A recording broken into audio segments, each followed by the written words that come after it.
ಕೂಡ ಸಾಕಷ್ಟು ಒಂದು ಸಮಸ್ಯೆ ಉಂಟಾಗ್ತಾ ಇದೆ ಅಂತಕ್ಕಂಥ ಒಂದು ಅಸಮಾಧಾನ ವ್ಯಕ್ತವಾಗ್ತಾ ಇದೆ. ಯಾಕಂದರೆ ಹೋರಾಟಕ್ಕೆ ಒಂದು ನಿರ್ದಿಷ್ಟವಾದಂಥ ಸ್ಥಳಕ್ಕೆ ಅವರಿಗೆ ಅವಕಾಶ ಕೂಡ ಸಿಗ್ತಾ ಇಲ್ಲ ಅಂತಕ್ಕಂಥ ಒಂದು ಆಶ್ವಾಸನೆಯಲ್ಲಿ ವ್ಯಕ್ತ ಆಗ್ತಾ ಇರುವಂಥದ್ದು. ಇಲ್ಲ ಹೋರಾಟಗಾರನ ನಾನು ಮಾತಾಡ್ತಾ ಹೋಗ್ತೀನಿ. ನಮ್ಮ ಹೋರಾಟ ಇವತ್ತು ಮೂರನೇ ದಿನಕ್ಕೆ ಕಾಲಿದೆ. ಹೋರಾಟ ಮೂರನೇ ದಿನಕ್ಕೆ ಕಾಲಿಟ್ಟಿದೆ. ಬಟ್ ಭಾಳ ಬೇಜಾರನ್ನ ಹುಬ್ಬಳ್ಳಿಯೊಳಗೆ ನಮಗೆ ಹೋರಾಟ ಮಾಡಲಿಕ್ಕೆ ಎಲ್ಲೂ ಜಾಗ ಸಿಗ್ತಾ ಇಲ್ಲ. ಇವತ್ತಿನ ನಾವು ಅಂಬೇಡ್ಕರ್ ಮೂರ್ತಿ ಮುಂದೆ ಪ್ರತಿನಿತ್ಯ 10 ಜನ ಉಪವಾಸ ಸತ್ಯಾಗ್ರಹ ಮಾಡೋದಕ್ಕೆ ನಿಶ್ಚಯ ಮಾಡಿ ನಾವು ಹೋರಾಟವನ್ನು ಮಾಡಬೇಕು ಅಂತ ಅನುಮತಿ ಹೋಗುತ್ತೆ ಪೊಲೀಸ್ ಇಲಾಖೆ ಹೇಳುತ್ತೆ. ಇಲ್ಲ ನಾವು ಯಾವುದೇ ರೀತಿ ಉಪವಾಸ ಸತ್ಯಾಗ್ರಹವನ್ನು ಕಂಟಿನ್ಯೂಸ್ ಹೋರಾಟವನ್ನು ಮಾಡಲಿಕ್ಕೆ ನಿಮಗೆ ಅನುಮತಿಯನ್ನು ಕೊಡಲ್ಲ. ನಾವಾದರೂ ಕೂಡ ಇಲ್ಲಿ ಅಂತ ಗ್ಲಾಸ್ ಹೌಸನ್ನು ಪ್ರಯತ್ನ ಮಾಡಿದ್ವಿ. ಗ್ಲಾಸ್ ಹೌಸಲ್ಲಿ ಹೇಳ್ತಾರೆ 10,000 ರೂಪಾಯಿ ಪ್ರತಿನಿತ್ಯ ಬಾಡಿಗೆ ಕೊಡಬೇಕು ಅಂತ ಹೇಳ್ತಾರೆ. ಅಂದರೆ ಹೋರಾಟಗಾರರಿಗೆ ಇವತ್ತು ಹೋರಾಟ ಮಾಡಲಿಕ್ಕೆ ಯಾರಿಗೆ ಅನ್ಯಾಯ ಆಗಿದೆ ಅವರು ನ್ಯಾಯಕ್ಕಾಗಿ ಹೋರಾಟ ಮಾಡ್ತೇವೆ ಅಂದರೆ ಸೂಕ್ತ ಸ್ಥಳ ಸಿಗದೇ ಇರೋ ರೀತಿಯೊಳಗೆ ರಾಜ್ಯ ಸರ್ಕಾರ ಕೂಡ ಪ್ರಯತ್ನ ಮಾಡ್ತಾ ಇರೋದು ಭಾಳ ಖಂಡನೀಯ ಕೆಲಸ ಅಂತ ಹೇಳ್ತಾರೆ.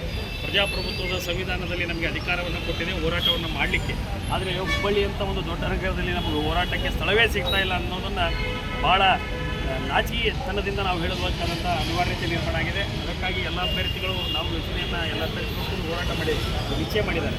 ಇದರಿಂದ ನಮಗೆ ಹೋರಾಟಕ್ಕೆ ಜನ ಸಿಗ್ತಾ ಇಲ್ಲ. ಅದಕ್ಕೆ ಆಗಸ್ಟ್ 4ನೇ ತಾರೀಕು ಕೋರ್ಟಲ್ಲಿ ಕೇಸಿದೆ.